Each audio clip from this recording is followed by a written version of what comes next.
at this time. Good afternoon, everyone. We are here today to learn about apostilles and also learn more and find out about John Nelson, who is the owner of Apostille Agent Training Course. We have a lot of information to cover today. What's important to Phyllis, myself, and John, that you leave this webinar with a good understanding of what apostilles or apostilles are, as well as legalization. You're going to hear a lot of unfamiliar terms today, but they're important terms. When we're done, again, we want you to know what it is and give you the information you need to decide if this is something, a service that you want to add to your existing notary services. So again, we've got Phyllis, myself, and John Nelson coming to us from California. We're going to go ahead and get started. John, if you would unmute your microphone at this time and give us a brief introduction about what you do in California, and start us off with your laying the groundwork on apostille services. Thank you, Michelle. Just give you a quick background. I come from a corporate background. I worked as a region category sales manager for Kraft Foods. I had the Oscar Mayer, Louis Rich Clausen trademarks. I'm quite sure you're familiar with some of those names. I retired in 2002. Let me put a little pinch here. Always think about retirement, because if you live long enough, you're going to retire. So you may as well plan for it and do what's necessary so that you can really enjoy it, because it is going to come if you live. But anyway, to my notary career, I became commissioned in 2009. Now, some of these years don't make sense, but they'll make sense when I finish explaining them to you. I opened the Apostille Training Company in July of 2010, and I opened my own website on apostilles in 2012. You see there's a gap there, there's a reason. And to understand the reason, you have to understand how the company came about. Here in California, I began to get telephone calls about apostille. And I said, Apple who? You know, this is something that was completely alien to me. And, you know, I really turned away a lot of business. But then I got interested. When I got the phone calls, I said, you know, this is something that I really should investigate to see just exactly what it is. And I'm quite sure if you've tried this to get help from someone, you haven't gotten any help. I couldn't get anyone to assist me who was in the business to let me know or point me even in the right direction. I found that it was a closed community. And as a side note, when I saw the revenue involved, I understand why it was a closed community. No one was that anxious to share that information, because it is quite a lucrative field. I noticed that most of you said you had never been called for an apostille. Well, that's normal. When you think about how you do get your business, if you're getting your business through Google search, if you're getting your business through a website, all right, and you don't have apostille up there, guess what? That blocks 80% of the people who would have called you, because they don't even know that you have it available. So they really have no reason to call you. As a side note, we have found that if you're dealing with the general public, they have never heard of an apostille. When they need one, the first thing they do is go to Google search or Bing or whoever it is to see who they can find to do it. And those are the people that end up getting a lot of the calls. But anyway, let me get back to where we were. After not being able to find anyone to help me learn this, I said, you know, I'm going to spend the time. And so I spent the time doing research. It took over a year, close to like 2. That's why you have that gap. I wanted to get the name, so I filed with the county to get the name before someone else got it when I was in the process of establishing the school and getting the information for it. Why did I spend the time in research? Many of you are doing loan signing, and I'm quite sure you have gone to training, probably with Phyllis and Michelle, and to learn how to do this. That's important. The last thing you want to do is learn on the job when you're doing somebody's loan, amen? Okay, that can be catastrophic. You don't want that to happen. And the same thing goes when it comes to apostille. There are certain procedures you need to be aware of. There's a necessary knowledge. When I made that decision to do that, I had certain things in mind. I said, you know, there are many notaries out there who would love to have an additional income stream. In other words, we refer to that as a portfolio of services. The more services you have in your portfolio, it just logically makes sense, the greater your opportunity for income streams to do that.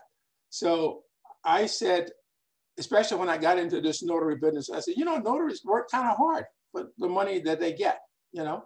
So every notary needs to have the opportunity to learn how to do this. Someone has to provide a quality platform, not just a platform, but a quality platform that would give them a good understanding of the legalization business, you know, et cetera, and things along that line.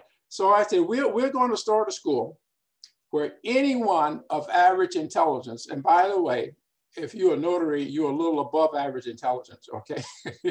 I don't know how it is in your state, but in California, they grind us. The test is extremely difficult. We have to go through a Department of Justice and FBI background check. We have to take a course, and we have to take a test every 4 years. So the fact that you're a notary here tells me that you are definitely a little bit above average intelligence. We wanted to have a quality curriculum that we would constantly upgrade. Right now, we're in version 6, to let you know. That's how many versions we have gone through to make sure that our information is current, so that our notaries would be prepared, our graduates rather, would be prepared to do anything when it comes to this. Also, and this is the last pitch I'll put here and then get more into what we are doing. We wanted to make it where it wasn't out of reach for notaries. It could have been, the retail could have been exceptionally higher. But the goal was to get a program where the average notary could recover their fee within 1 or 2 sales. And we figured that that was a pretty good deal. If a notary could do that, we've had marketing companies that have come to say this needs to be, your fee needs to be much higher because no one does it like you do it. And we said, that's not the reason we did it. We did it to provide, we wanted to make money, of course. But the other important fact is so that to help notaries get other, additional income streams. So you say, all right, a lot of people would say, well, why should you take time to become a certified notary, a certified apostille agent? Many of you have not gotten requests at this time, but sooner or later you will. And when you get them, you have really, there are 2 things you can do. You either know how to execute the legalization, or you do what? You pass it on to someone else. I don't know about you, but I don't like passing on money to other people. I would much rather be able to do that and get the revenue for myself. For those of you who have executed some legalizations, you'll say to yourself, maybe, well, you know, I know how to execute a simple legalization. And my response to you would be, that's good. But however, you know, a trained legalization agent has a greater potential of building a strong legalization business and attracting commercial clients. Well, let me say this, that in my personal business as a notary and apostille agent, roughly 70% of my income is from apostilles in terms of dollars, not in terms of time. Do you understand what I'm saying? I'm not spending 70% of my time, but it is generating 70% of my revenue. I mean, that should ring a bell as we go further down. Now, on the website, we have posted a FAQ page, you know, it has 11 reasons why it's important for you to be trained. The fact that you are here and you're connected with Phyllis and Michelle tells me that you understand the importance of training. You understand the importance of community and building knowledge so that you can execute better in your chosen vocation here. Another thing that I think would make it very clear is this. I have a private pilot's license. And when I was training for that, they took me through all kinds of scenarios that I hope that I never see. But it's better to be trained for them than to get in them and not know what to do. The same could be said about a doctor. A doctor in medical school is trained right across the board. A lot of these things they may never see. But if they do see them, they have the knowledge and they know what to do. So it boils down to this, for those of you who are considering the apostille business. And we're going to work with that word too, because that word isn't really correct, but we'll work with it and I'll explain what I mean by that. You have to decide, and you are a notary, you are an independent business person. You are an entrepreneur. You don't need anyone to put a fire under you. You're your own fire, or you wouldn't be an independent business person. Do we agree there? I mean, you're driven by yourself. Now, you have to ask yourself, do I want to build and expand my portfolio of services? Is my vision big enough to understand the potential of an operating cash flow from this type of business? How professional do I really want to be? Do I want to be able to keep the calls and the businesses that I get, or do I want to give them away to another trained person? You've heard this saying before, and it is so true. Failing to plan is what? Planning to fail. If you don't plan for this, you won't succeed in it. Very, very simple as that. A big question from a lot of notaries is, you know, is there really a need for this type of business? Well, when we get off of the seminar, sometime today or sometime in the upcoming week, I want you to do this. Go to your computer and just type in apostille and your state. Just those two words in your browser. Don't do it now, but when you have the opportunity, and see how many businesses pop up. And these are all private businesses that pop up. You will see some state entities there, but most of them will be private businesses. Go to some of these websites.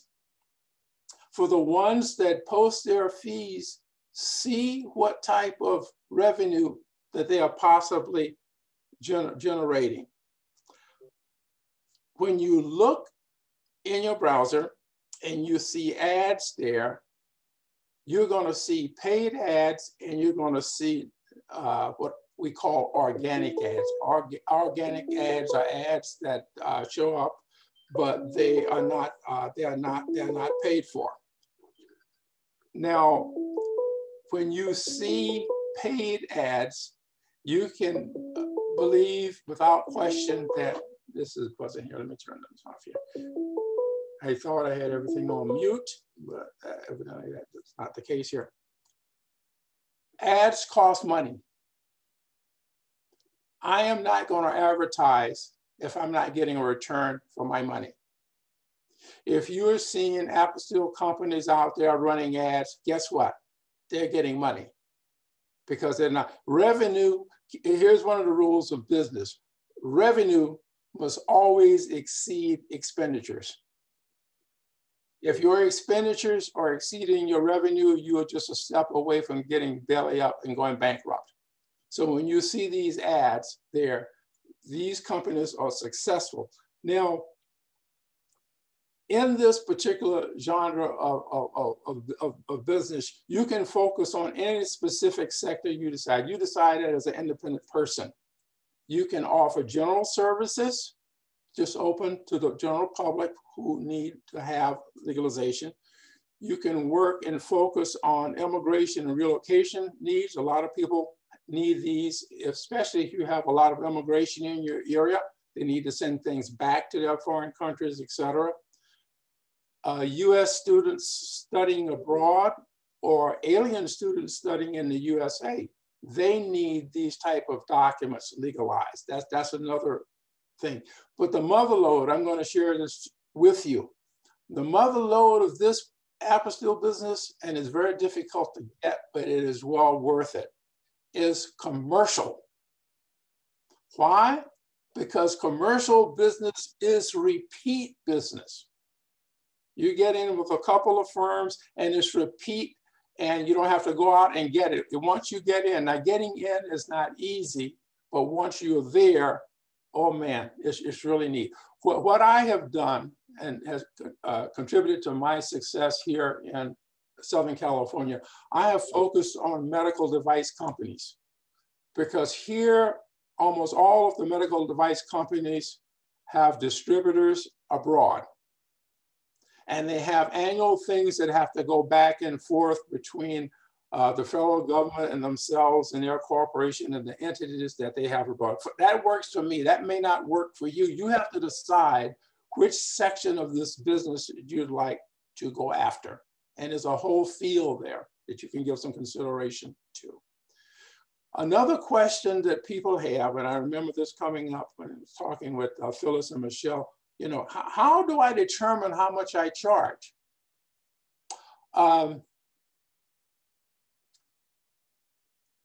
First is to calculate what I call your gross cost.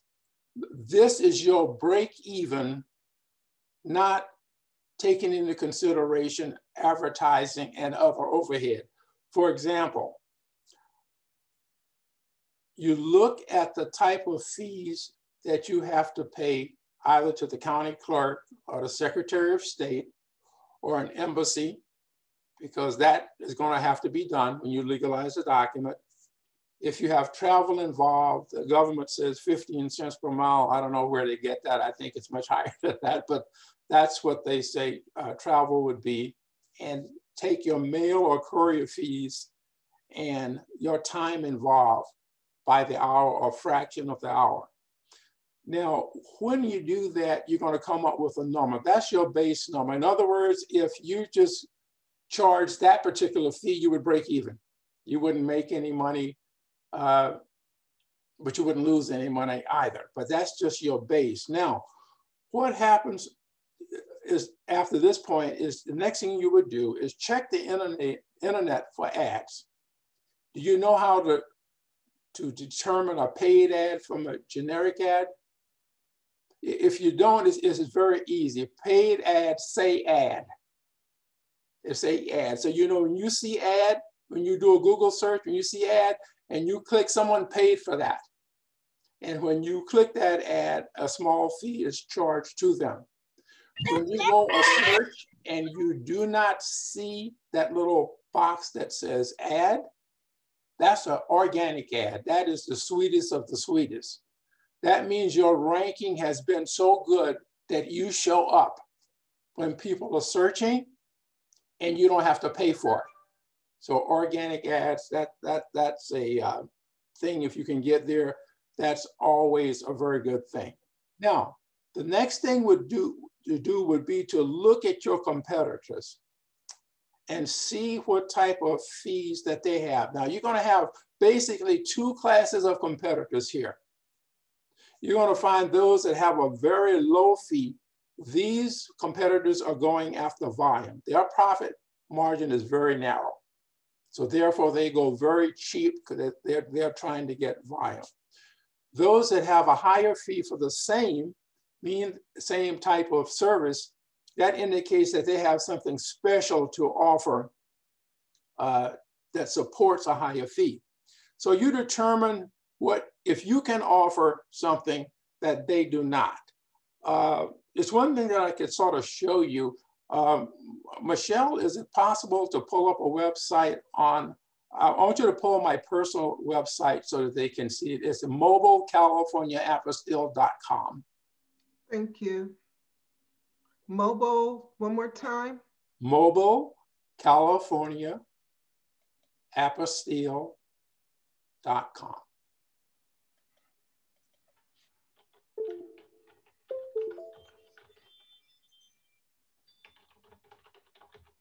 I'm sorry, John. That's okay. That's the training one. That's okay. Mobile? Yeah, Mobile, California. California, I'm sorry. Apostille. Apostille.com. Yes. I don't know why I just blinked out on California. There we go.